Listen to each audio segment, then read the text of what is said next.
the meeting. It's now 5:05, and we'll go ahead with roll call. Roger Jacks.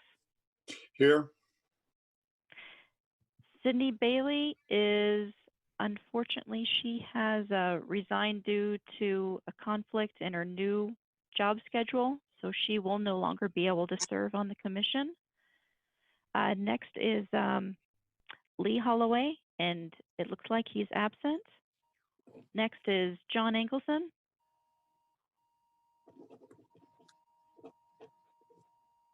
And I know he's present. Present. Next is Roger Jacks. We are Here. already present. Bill Barnes. I'm here. And last is Allie Reynolds.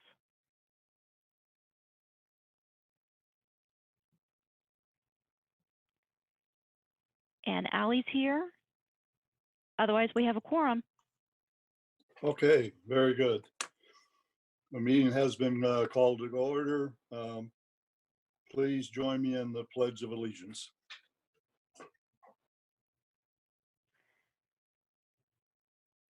I pledge allegiance to the flag of the United States of America and to the republic for which it stands, one nation, under God, indivisible, with liberty and justice for all.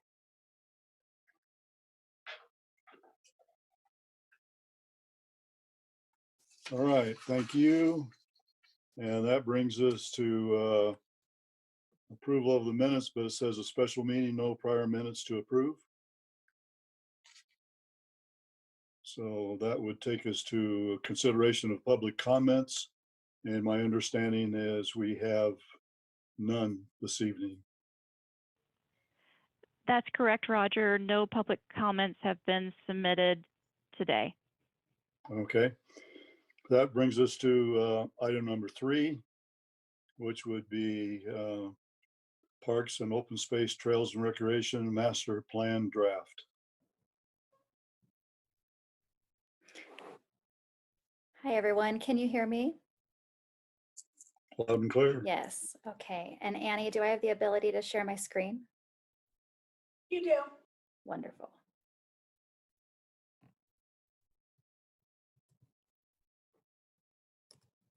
This will just take me a split second here.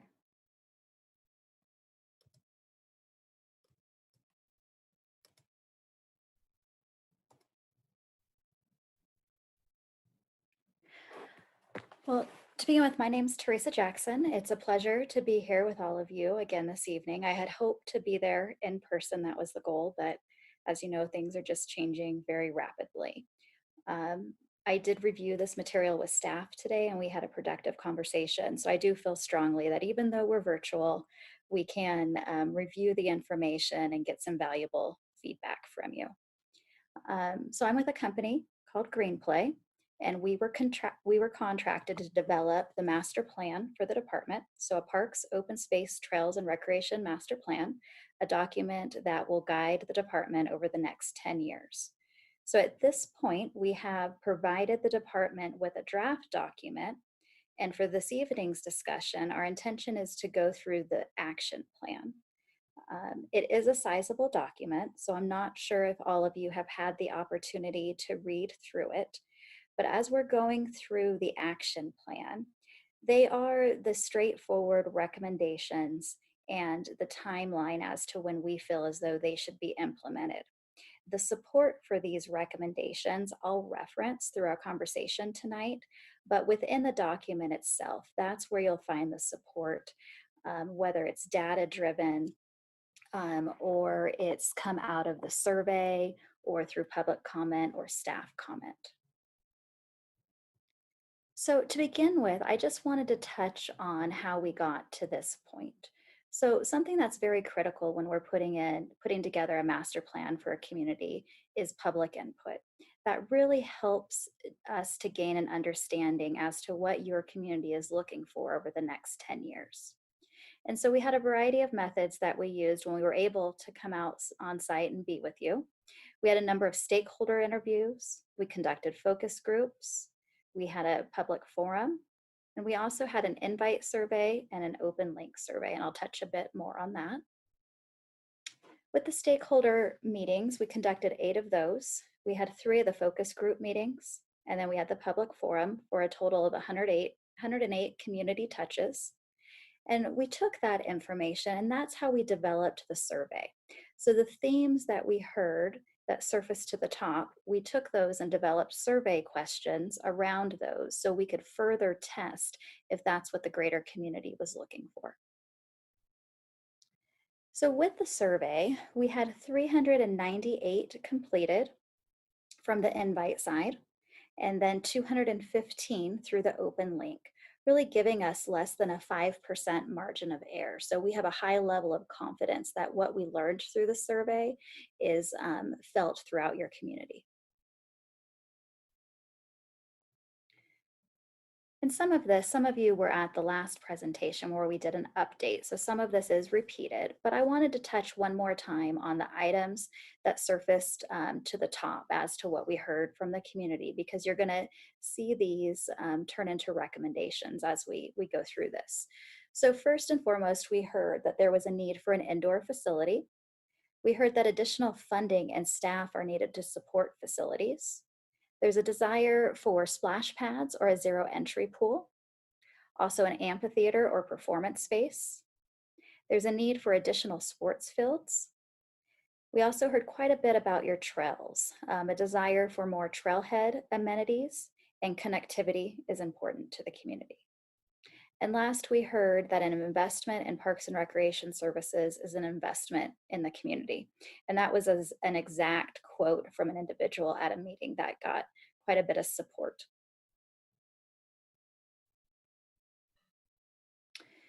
So following the survey and the analysis of the survey, we got together with staff and we did a findings presentation where we reviewed all of our analysis to date, which included the financial analysis, organizational analysis, and program analysis.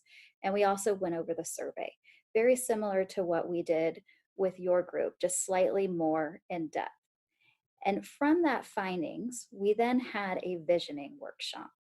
And in the visioning workshop, what we do is we test recommendations. So we use all of the material and knowledge that we've gained on the community to develop preliminary recommendations. And those recommendations were broken into 5 categories: organizational, program and service delivery, facilities and amenities, level of service, and finance. And with those recommendations, as I mentioned, they're very preliminary, and that's a real opportunity for us to have an in-depth discussion with staff to see if we're on the right track or to see if there's things we missed.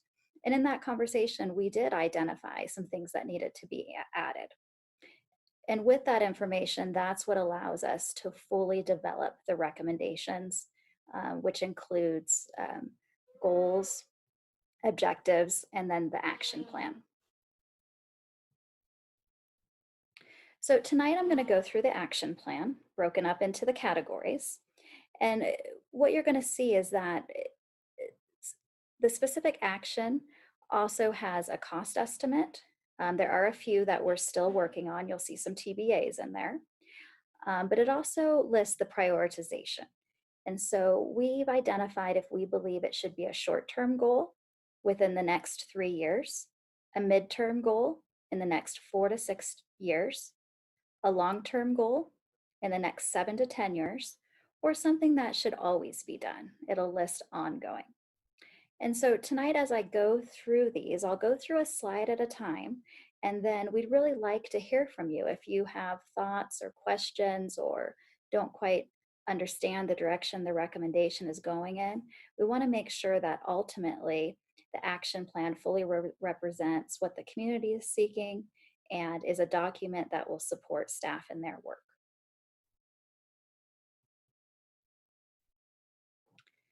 So the first goal that we identified is to continue to improve organizational efficiencies. The first category we have within the goal is communication. So the objective here is to continue to enhance and improve internal and external communication regarding department activities and services. And so the first action is to develop a marketing plan for the department that includes branding, wayfinding and signage standards, an increased use of social media, use and development of the department's website, and partnership opportunities. And we've identified some staff costs associated with this and identified it as a short-term goal. The next one here is to continue to engage the community in current and future parks, recreation, and open space planning efforts. And that's listed as ongoing. And we called this out specifically because we did find when we were on site doing public engagement, you had a very engaged community. And that's something that you want to continue to leverage. So at every opportunity, trying to engage them, whether it's through online surveys or community input sessions, so that if down the road there is potentially maybe a bond that you'd like to pursue, you've got that community support already in hand. Are there any questions or comments as it relates to the communication category?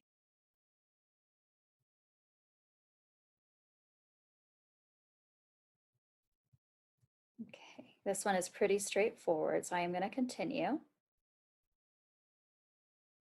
Okay, staff. The objective here, staff appropriately to meet current demand and maintain established quality of service. So first we have increased staffing levels to maintain quality of service. A new position in Parks and Recreation Administration has been identified, as well as 2 FTEs to supplement existing park staff. And this is based as it relates to the park staff and those 2 FTEs on both the number of acres that are currently being maintained, the miles of trails, and the various additional tasks that the department has taken on. The next one, hiring and retention challenges exist with limitations placed on the number of hours part-time employees can work. There's currently a cap of 19 hours a week. And so we're recommending that the department engage human resource to develop a plan to better understand those guidelines and to identify if there's any modifications that are possible. And this is tied to the Arizona Public Employee Retirement System. And as we read through the document, there could perhaps be, some opportunity for the department to partner with HR to make some modifications to help them in not having staff turnover so frequently. And these were both identified as short-term goals. Are there questions here?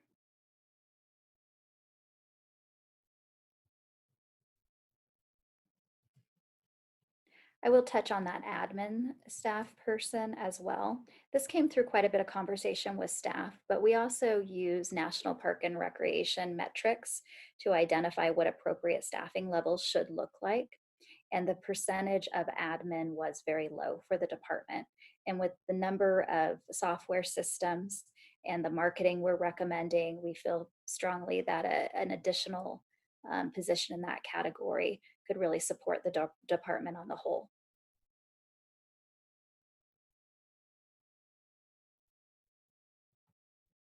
Okay, I'm going to continue on to goal 2. Goal 2, grow programs and service delivery. So programs, the objective first off, continue to look for opportunities to expand recreational programs and services. So within the master plan document and the program analysis section, you'll see that we do really call out the strong programming opportunities that are available as well as the fill rate. The programs are well attended. So we do have a couple of recommendations, however. One is to conduct an annual services assessment to evaluate which programs should be continued, modified, or divested from. There is a challenge with space, and so it's important to evaluate those programs on an ongoing basis using a consistent methodology, because if there are programs that aren't successful, the department should consider divesting. In that, if you're following recreation trends, there's likely something out there where you can start to bring in new customers as that space becomes available. And the next one goes hand in hand with that, and it's making sure department staff is keeping current with trends in recreation programming, and developing programs based on current trends. And we are currently seeing a number of new trends, and that's something the department will need to remain apprised of. And a lot of that, of course, is tied to COVID. And we have the service assessment listed as a short-term goal and the keeping up with trends as an ongoing. Any questions here? No? Okay. So now we're going to get into some of the level of service, and this goes a little deeper into some things within the community. So goal 3, expand facilities and amenities. So we're going to start here with trails, and the objective is to expand connectivity. So I'm going to read through all of these and then we can have a discussion. A lot of them do go hand in hand. So first, continue working with other city departments and agencies to provide trail connectivity. Plan and construct trails that link existing and future facilities. Develop and maintain a priority list for improving and adding trails and pathways. Develop and implement a wayfinding program that covers signage standards, directional, distance signage, maps, and the use of apps. And then lastly, develop and adopt construction standards for all city parks, trails, and open space that consider available resources, ease of maintenance, and aesthetics. And specifically within the document itself, we do call out connecting Stockton Hill Road to White Cliffs Canyon, followed by an extension to Camp Bill Loop Trail. And we're working to develop a map to include in the plan as to what that might look like. And then as it relates to time frame for completion, we've got a little bit of a mix here, but you will see throughout this document, there are currently a number of short-term goals. But as it relates to physically constructing trails and the implementation of wayfinding, we have that listed as a midterm, which would be in the next 4 to 6 years.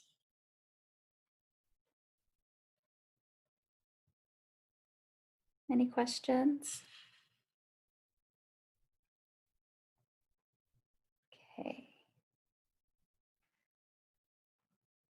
Okay, this next category here is level of service.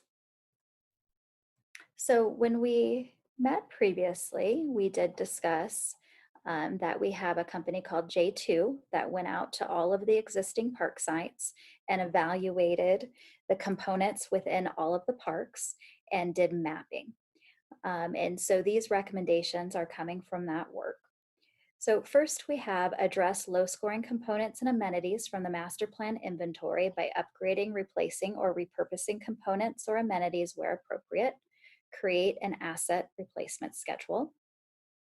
We have develop a written parks maintenance operation plan with task and frequency. Address parks with low lighting identified in the level of service work. Explore golf fleet replacement options. The fleet is past its useful life. And lastly, pursue the service of an independent irrigation design engineer with experience in golf course systems to objectively evaluate the irrigation system and recommend improvement options. So in this category, in the plan itself, the inventory is there and the components are ranked on a scale of 1 to 3, so the department can see which components do need attention and replacement or repair. And with the park maintenance operation plan, work is absolutely getting done. What this document will help the department to do is to really just document and capture the frequency of service. So if down the road there is a reason for budget reductions, let's say, they can show with data what those cuts really translate into. Is it a reduced level of frequency for mows? Is it allowing for a higher mow height?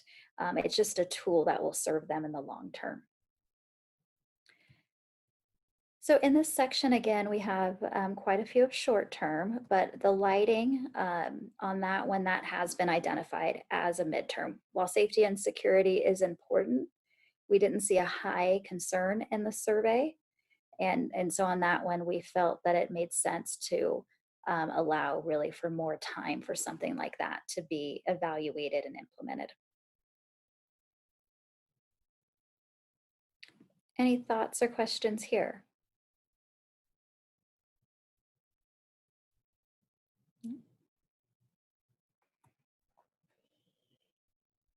Okay, our next one, facilities and amenities. So the objective, develop new amenities at existing or new parks based on the level of service analysis. So this analysis work is based on national standards. And so it looks at the population of a community, and it compares the national standard of how many ball fields or tennis courts or swimming pools are adequate for a community size based on national standards. And so for Kingman, we did find that there's a need to add rectangular or diamond sports fields to meet community demand. We also identified tennis courts as needing to be addressed. It's not meeting national standards, and through conversation with staff, they also supported that additional tennis courts are needed. And then this last one, acquire parkland to meet NRPA recommended ratio of acres of parkland per 1,000 residents to address shortages of neighborhood parks in multiple identified regions of Kingman. And there's also an absence of a community park. And so just some specifics on this. So right now the community is just shy of 5 acres short per 1,000 people, and the system is short approximately 148 acres.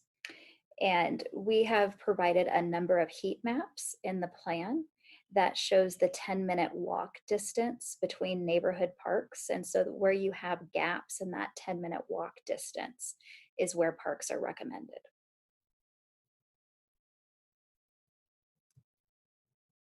So for these actions, we did identify the increase in fields and tennis courts as a long-term goal.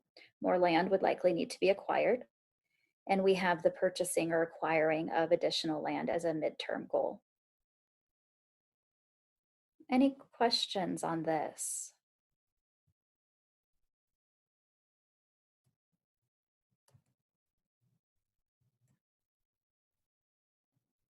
Okay.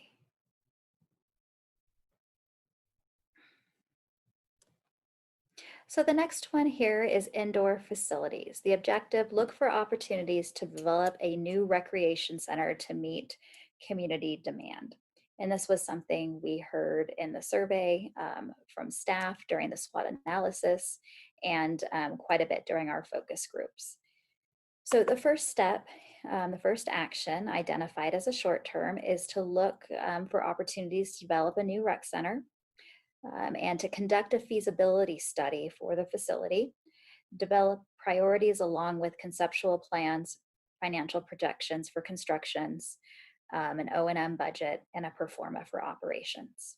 So it's essentially pursuing a feasibility study to identify a location, what the exact components and amenities should be, the cost to construct, and the cost to operate.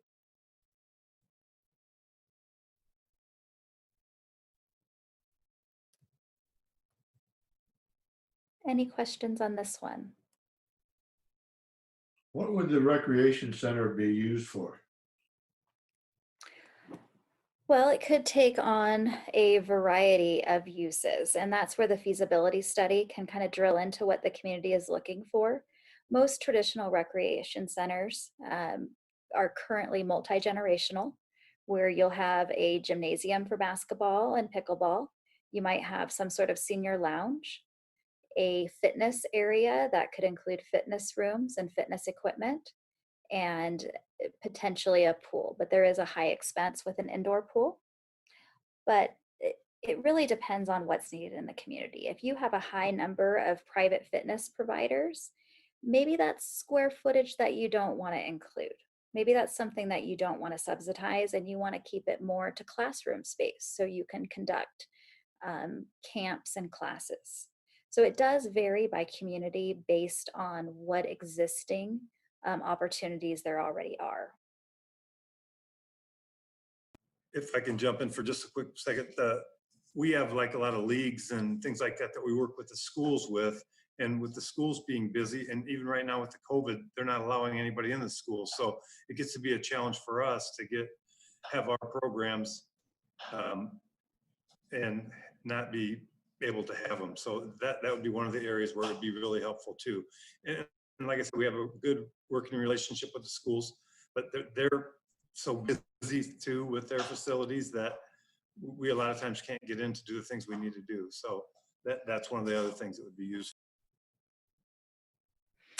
And I listed a large range for the facility, 30,000 square feet to 70. And with the 70, that's where you start to see the fitness side of things, as well as a pool. But maybe that's more than what's needed. We heard quite a bit that there's a need for a gym and classroom space. They also do good too in times of like emergencies. Yeah, that's a very good point. There's often partnerships with Red Cross and community centers as a emergency, as an EOC operations center. Yeah, Which we had a we- big snowstorm come through, and it was limited on how many cots we could get in there. Yeah. The other thing I was going to add too is we currently don't have a facility to offer art classes, painting, drawing, or anything like that, because the one room that we have is currently too small for that, because the larger room is being utilized by other dance classes. So we're kind of restricted on what we can offer because we can't share the facility for all types of programming. If that helps, I'm not sure. But even if we had like an industrial sized kitchen where we can offer the cooking classes or the classroom style that similar to what we were borrowing for a while, Kingman Middle School's home ec room. And that's how we were able to offer some of our cooking classes. But without the teacher there now that we don't have access to that facility.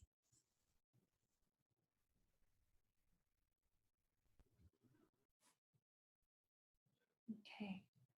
And just as mentioned earlier, your programs do very well. There's a solid fill rate, and I think that if you were able to expand your offerings, you'd continue to see high fill rates.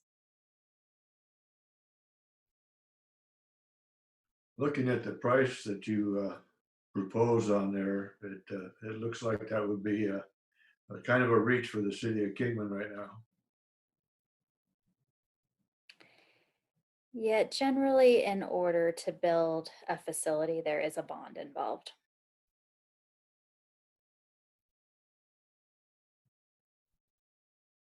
A lot of this comes in looking at a lot of what we're looking at with the COVID thing going on. It's scary to think about all of it with what the economy is doing right now, but hopefully we're going to get through this obviously and get back on track and get going in the right direction.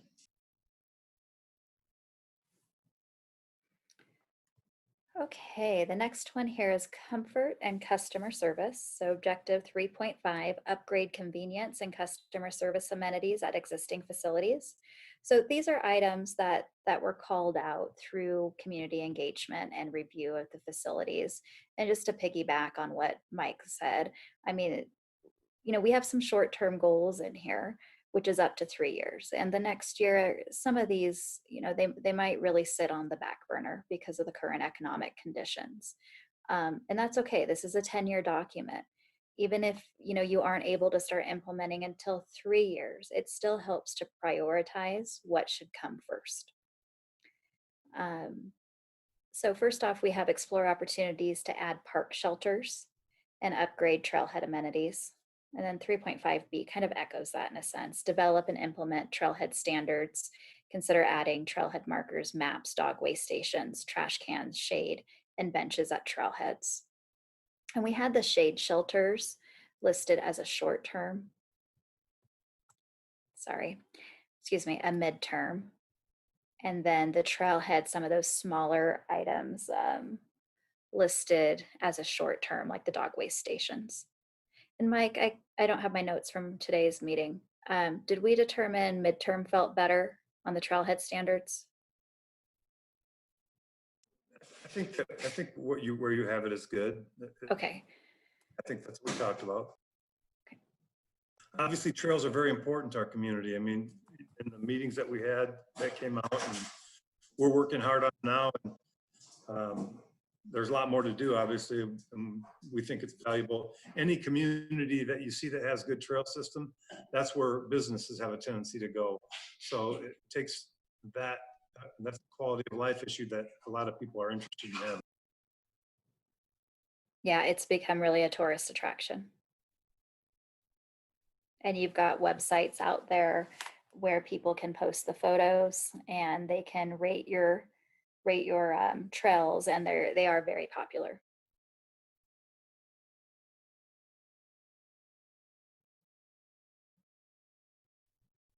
Okay, I'm going to go ahead and continue on into the fourth goal.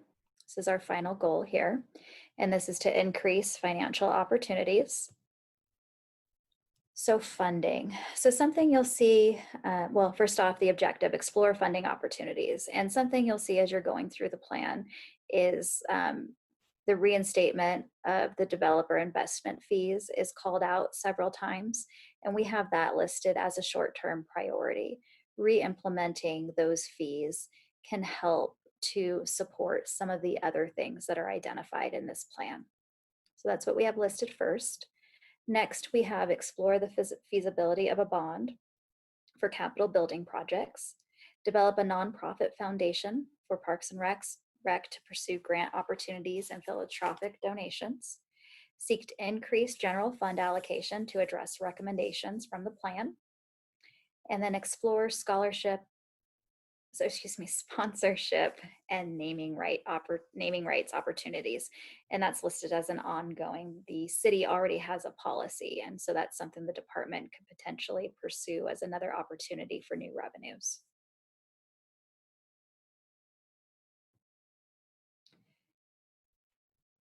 Any question related to these funding opportunities that we feel the department should move forward with pursuing? Teresa, I have a question for you. Yes.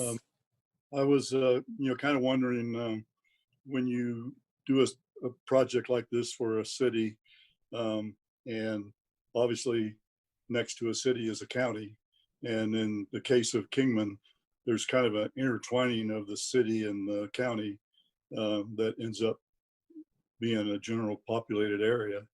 And so the question is, how much focus, or do you put any focus on that county relationship? When you start talking about impact fees, you talk about bonds and stuff like that.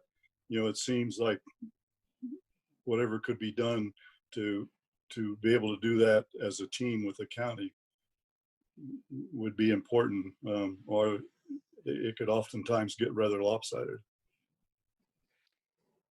Sure. I think it's really dependent on what the current relationship is with the county. For this document, as it relates to the survey, county input was important because there's a number of county users for the programs that are offered, and even the parks as well. And so some input from county residents was included. As it relates to partnering for a bond, to be perfectly honest, I have not seen one be successful. That doesn't mean that they aren't out there. I think in the most recent years, successful bonds are very focused and very specific. And so the people that paying into them can see a direct result. Does that help to address that? I don't know if I fully did. No, you did. I mean, I just see that, especially like over the years that I've lived here, impact fees and stuff like that, where, what does the county do? What does the city do? Does that hinder or help development? Those sorts of things do become questions sometimes. I think that developers have been really fortunate to not have to pay that fee in recent years. those fees are very common, and they're familiar with them. Thank you. You're welcome.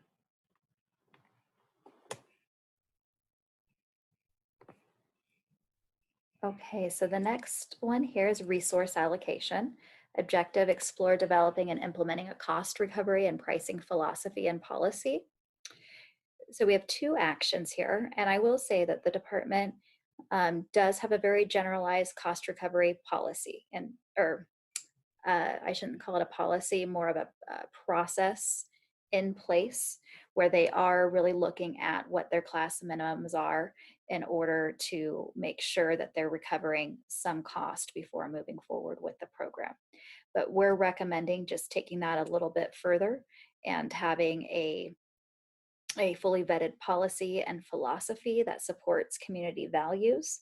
And so something like that would identify really how resources are being allocated for certain types of programs. Maybe the department is subsidizing youth higher than seniors. And so just further honing in on how resources are allocated.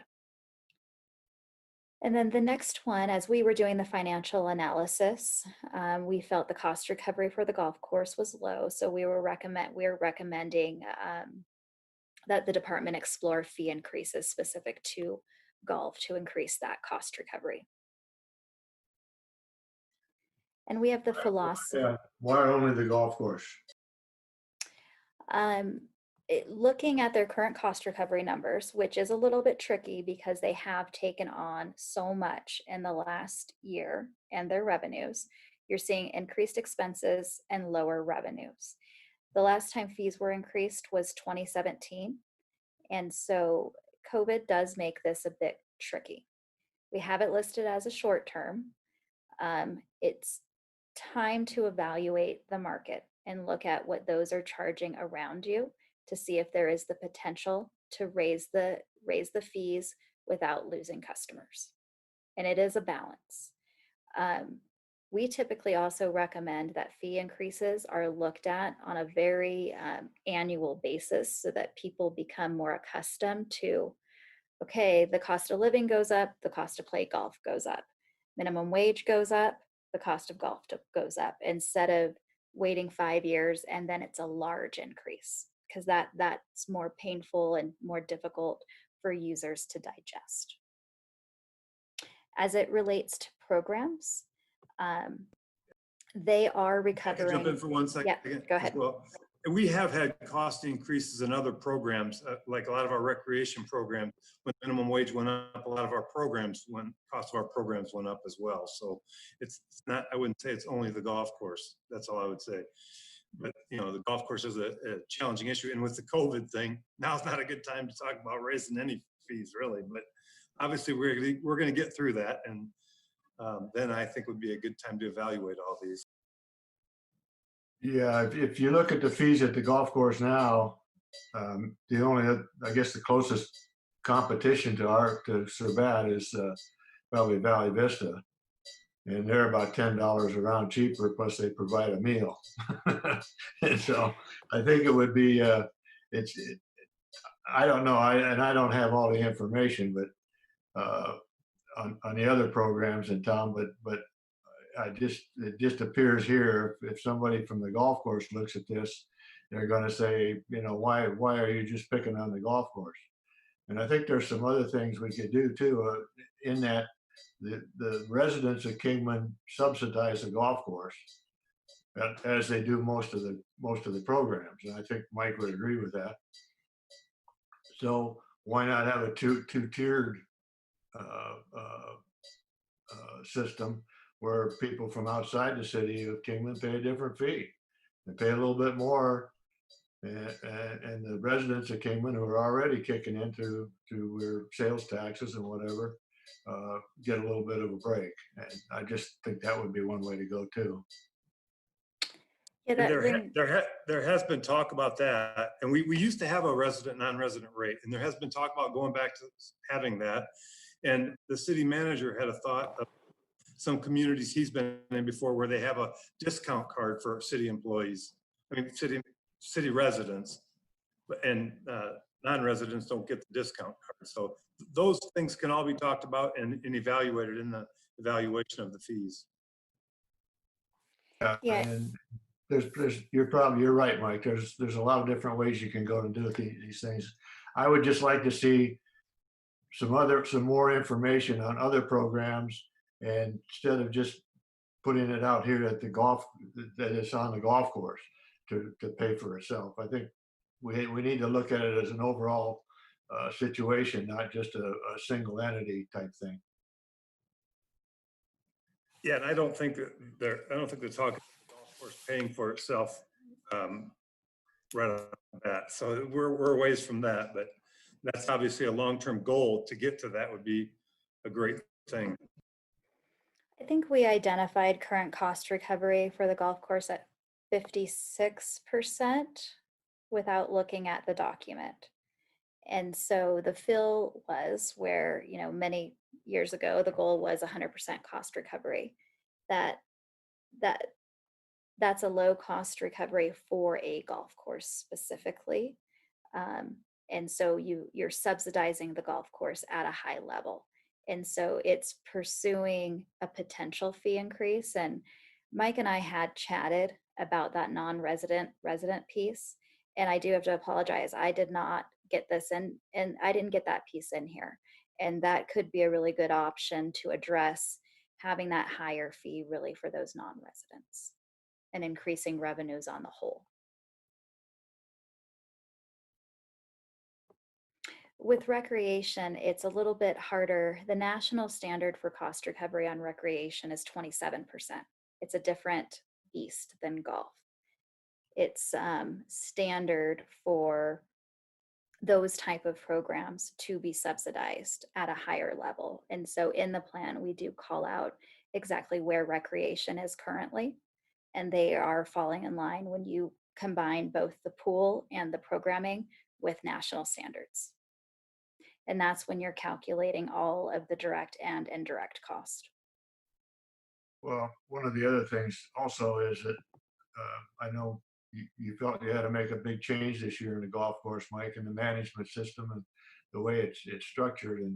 And I talk to the people who work out there all the time, and I know a lot of them they don't want to be full-time employees. They don't want a pension. They're not looking at a lot of overtime. They just want a 5-day-a-week or 4-day-a-week job. And I know you can't give it to them under the structure we're working with right now. So maybe we need, if we're going to go into this like that, maybe we need to go through the whole thing and look at going back to some kind of a system where we hire a contractor to run the golf course and let them worry about breaking even or not, instead of forcing it onto the city. That's obviously an option, but we've evaluated that before and talked about it, and you don't have any control of what they're charging, and you don't have any control of basically the caliber of the quality of the conditioning of the golf course. There's just a lot that goes into it that gets challenging. So that's kind of how we've stayed where we're at. Well, those are all kind of contractual issues. If you're going to contract somebody, you can put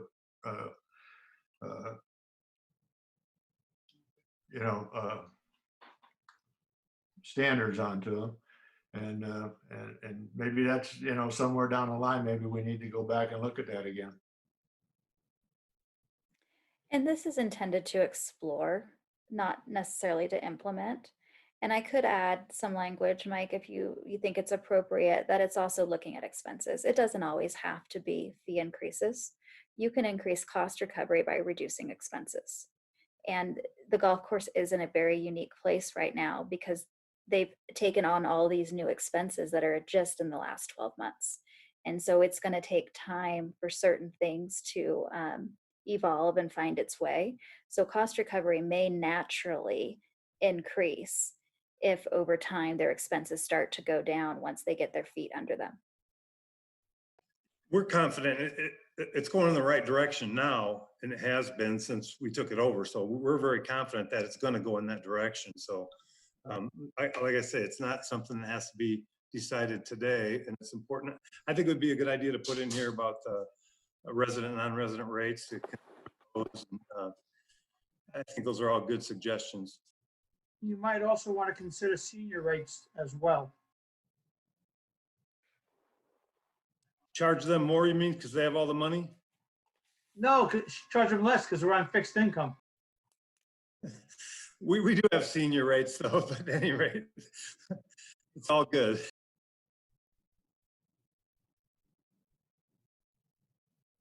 Okay. I resemble that remark. I have a little bit of white hair myself. Okay, the last one we have here is related to asset management. And the objective is to implement use of the city's asset management software. This is something that the city is currently pursuing the purchase of. And so we're recommending, and we currently have short term in here, that once that system becomes available, that staff start to implement and expand their existing work order system. They have been able to develop a system that works well, but with a asset management system, it'll also help to track cost and staff resources used as it relates to various work orders that are submitted. And they can also incorporate a replacement schedule for equipment. And as I mentioned this morning, we do have a really good system that we've implemented that the work gets done and gets reported in a timely manner, but it doesn't really track every expense where it goes. So this would be a great system to have eventually. And the city is looking at implementing one in all the departments, so we're all using the same software. So it would be an exciting thing to have.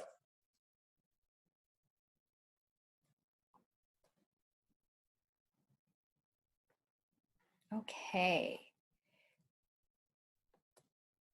So that is the action plan in full. As I mentioned previously, when you're reviewing the document itself, there's detail on how we came to these recommendations, and there is greater detail on each recommendation. This is kind of the at a glance recommendation so that you can easily digest them and get an understanding for the time frame we've identified and some of the costs that are involved. So based on what you've heard and seen this evening, were there any recommendations that concerned you or that you feel are missing? Something that maybe you've heard from other community members that through this process you don't think that we have really grasped or identified a solution for? I'd like to say that I just think Green Play in the city, the team has done an outstanding job coming up with this action plan. I think did a really good job getting stakeholders, focus groups, and survey out and involved, and got some great financial options. I'm very impressed with what you've done. Thank you, Roger. The team there has been really, really great to work with. So they've made my work easy.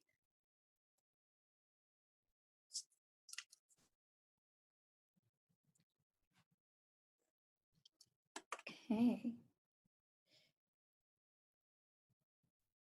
Well, as it relates to next steps, and Mike, if you want to chime in here as well, obviously we want to have the document pushed forward for city council consideration and approval. And so I'm not sure if a recommendation is needed from this body tonight or how you would like to take on moving the document forward. We would like to do that. We would like to, if there's any discussion that we need to have, any other discussion that we need to have, and if not, we'd like to get it to recommend it to council. We'll be looking for a motion that the Parks, Open Space, Trails, and Recreation Master Plan be forwarded to the City Council. I'd be willing to make that motion. We have a motion by Commissioner Barnes. Do we have a second? I'll second. And we have a second by Commissioner Engelson. All in favor? Aye. Aye. Any opposed? Any opposed? Motion carries. Great, we'll get this on the council agenda for, I believe it is the first meeting or the only meeting in August. We have, one of the meetings is canceled, so it's going to be on a meeting in August. It'll be what we'll do is present it to the council in the work session, in the department reports, and then it will go for them to approve at the next meeting. So thank you all very much for your input on this. And we've gotten a lot of great information through the meetings that we've had and the public outreach meetings. And our staff has worked hard on it. So Teresa did a great job, been awesome to work with. So I think it is a good document to guide us going forward. That takes us to item number 4, announcements by commission members. Do we have any announcements by commission members?